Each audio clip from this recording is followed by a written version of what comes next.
गाल में होता है, कई बार यहाँ, तो वो हर जगह कुंडलिनी शक्ति चल के हमारे शरीर को ठीक करती है, हमारे चक्र को क्लियर करती है। तो उसको हम सहजी ही समझ सकते हैं, दूसरी दुनिया के लोग नहीं समझ सकते कि माँ की कृपा हमको कैसे मिलती है। तो इसका मैं छोटा सा एग्जाम्पल देती हूँ आपको, माँ की कृपा कैसे बरसती है। एक बार मेरे हॉस्पिटल में बैठी पेशेंट देख रही थी। अब पेशेंट देख रही थी तो एक मदर फादर आए, माता पिता 18-19 साल की लड़की को ऐसे गोद में उठा के लाए। बहुत बीमार थी, बहुत बीमार, इतनी काली, इतनी हालत खराब हो रही थी उसकी, कपड़े इतने गंदे और पेट में इतनी सारी स्वेलिंग, और उठा के लाए और लाके उसको सोफे पे बिठा दिया मेरे सामने, मेरी क्लिनिक में, ओपीडी में। तो वो लड़की क्या हुआ, इतनी ज़्यादा कमजोर थी कि वो सोफे के नीचे गिर गई। तो मैंने उसके मम्मी पापा को बोला कि कहाँ से ला रहे हो आप बेटी को? बोलते MY हॉस्पिटल है, इंदौर का सबसे बड़ा हॉस्पिटल है, 7 मंजिला। वहाँ से उसको 7 डेज एडमिट थी वो। 7 डेज के बाद 1 मंथ एडमिट थी। फिर डॉक्टर्स ने बोल दिया इसकी स्वेलिंग नहीं उतर रही, इसकी बीमारी नहीं पकड़ में आ रही है, आप इसको घर ले जाइए, जितने दिन इसका जीवन है वो भगवान की मर्जी, अब हम लोग कुछ नहीं कर सकते। बेचारा लेके आ गए। तो किसी ने बोला कि यहाँ पास में एक पूर्णिमा अस्पताल है, एक बार आप वहाँ भी दिखा दो। तो वो लोग मेरे पास ले आए।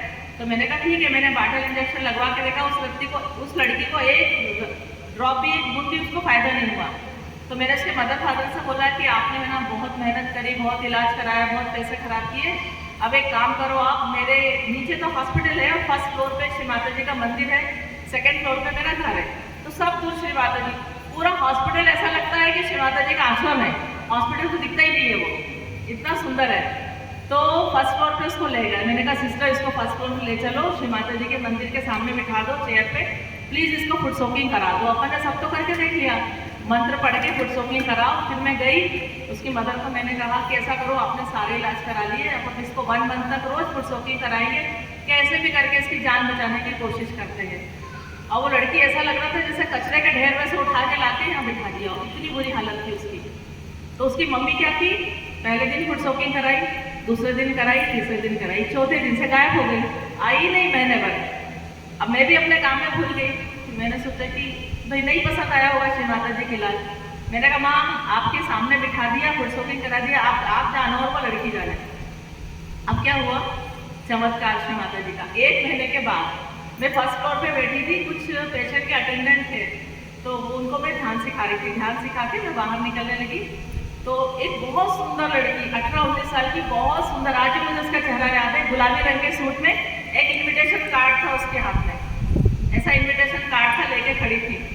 तो बोलती मैडम अंदर आ जाओ, आपके मंदिर में। मैंने कहा हाँ हाँ आओ ना। बोले माँ को प्रणाम करना। मैंने कहा बिल्कुल माँ को प्रणाम करो। बोले मैडम आप मुझे पहचानते हो? मैंने कहा नहीं, मैंने तुमको पहली बार देखा है। बोले नहीं नहीं मैडम, 1 महीने पहले मैं आपकी ओपीडी में आई थी और सोफे से जो नीचे गिर गई थी और मैं बहुत पेट में मेरे स्वेलिंग थी, मैं वही लड़की हूँ। मैंने कहा क्या बात कर रहे हो, आप तो बहुत सुंदर दिख रहे हो, एकदम स्मार्ट, बढ़िया। हाँ मैडम मेरी 8 दिन बाद शादी है, आपको निमंत्रण देने आई हूँ, शादी का इन्विटेशन देने आई हूँ। मेरे को बड़ा आश्चर्य हुआ, मैंने कहा इतनी अच्छी कैसे हो गई? बोले देखो मैडम ज़्यादा तो कुछ आता नहीं है, किसी ने पहले सहयोग बताया था ना, मुझे समझ में नहीं आया था, पर मैं इतना ही सीखी आपसे कि श्री माता जी की छवि के स्वरूप के सामने एक दिया लगा दो, दोनों हाथ खोल के बैठ जाओ और बोलो देखो माँ मुझे कुछ नहीं आता है, तुम्हारे कोई नियम धर्म कुछ नहीं आते, मैं तो दोनों हाथ खोल के बैठ गई हूँ, अब आपको जैसा करना हो, मुझे ठीक करना है कर दो। ऐसा करके और फुट सोकिंग मैंने 1 महीने तक किया।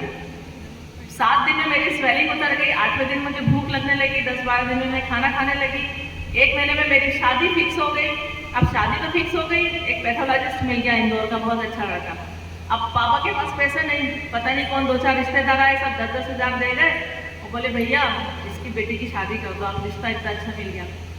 अब मैडम हमारे यहाँ आदिवासी समाज है, तो हमारे यहाँ क्या होता है कि ड्रिंक करके बहुत ज़्यादा हंगामा करते हैं, शादियों में लड़ाई झगड़ा, शादी को बिगाड़ना।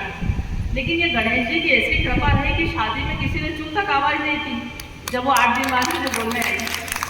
अब इतनी बढ़िया उसकी शादी हो गई और इतनी खुश, तो मैं बोलती हूँ कि अगर हम प्योर हैं, अगर हम पवित्र हैं, अगर हम ईमानदार हैं, यदि हमारे हृदय में किसी के लिए मेल नहीं है, यदि हम किसी को ताने नहीं मारते हैं, सबसे ज़्यादा हमारी आदत खराब क्या होती है, हम सीधे बात नहीं करते। यदि किसी ने कुछ बोला उसको ऐसा इनडायरेक्टली ताना मांगे कि मारेंगे कि अंदर से जल जाए, है ना, और जलने के बाद वो क्या सोचेगी मेरा मौका आने दो, तब मैं इससे बदला लूँगी और इसको बताऊँगी। तो तो ये आदत तो हमें छोड़ना ही पड़ेगा। आदिशक्ति की कृपा चाहिए तो ताने किसी को नहीं मारेंगे। जो बात बोले सीधी सपाट बोलो, ये मुझे पसंद है, ये मुझे नहीं पसंद है, सीधी सीधी बात करो। ताने मार के नहीं बोलो, प्रेम से बोलो, अच्छा लगो। श्री माता जी हमको कब प्यार करेगी? जब हम अपने सहजी भाई बहन से प्यार करेंगे तो। बोलती सबसे ज़्यादा मैं तब खुश होती हूँ जब तुम सहजी भाई बहनों को प्यार करते हो, उनका आदर करते हो। आपके घर में कोई आता है तो आप समझते हैं अतिथि देवो भव, आप उसको एक देव के समान उसका रिस्पेक्ट करते हो, उसको खाना खिलाते हो अच्छे से, तब मैं बहुत खुश होती हूँ। तो हमारे जीवन का उद्देश्य क्या है?